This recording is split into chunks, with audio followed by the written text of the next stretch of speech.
మనకొక 3 acres land సేల్‌కొచ్చిందండి. 3 ఎకరాల land. Canal దారి. ఇది కెనాల్ బిట్టు. నాకు ల్యాండొచ్చేసి కనండి. కని దగ్గర నుంచి మళ్ళీ ఇటు సైడ్ ఒక కనుంటది. ఆ కను వరకుంటది. సైట్ ఇది. Road face.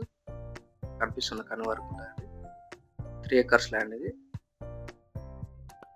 ఈ కనిపిస్తున్న చెట్లంతా వస్తాయండి ఇందులో ల్యాండ్‌లోకి. వేప చెట్లు మొత్తం వస్తాయి. ఖాళీ జాగా అంతా. ఇది మనకి అక్కడ చెట్ల వరకు వస్తదండి ల్యాండు. చూడొచ్చు మీరు.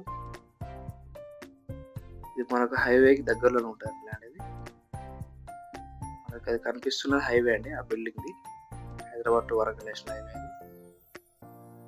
మనకు సైట్ వరకు కార్ వస్తదండి. చూడొచ్చు మీరు అక్కడ. ఇంకో కార్ కనిపిస్తుంటది. ఇది జనాబ్‌కి 16 కిలోమీటర్ల దూరం ఉంటదండి. మనకు హైదరాబాద్ టు వరంగల్ నేషనల్ హైవేకి 5 కిలోమీటర్లు ఉంటది. ల్యాండ్ వచ్చేసి రఘునాథ్‌పల్లి మండల్ కిందకి వస్తదండి. జస్ట్ 5 కేఎం ఉంటది. మనకి ఇందులో కోమల్ల టోల్ గేట్ కూడా కనిపిస్తదండి. ల్యాండ్ కాంచి కనిపిస్తది. కోమల్ల టోల్ గేట్ అది. మనకి దగ్గర ఉంటది కాబట్టి మనకు తిరిగి రావాల్సొస్తదండి. 5 కేఎం తిరిగి రావాల్సొస్తది ల్యాండ్‌లోకి. మనకు జనగాం 16 కిలోమీటర్ల దూరంలో ఉంటదండి. పౌల్ట్రీకి బాగా పనికొస్తదండి ల్యాండ్ ఇది. పౌల్ట్రీ ఫార్మ్‌కి.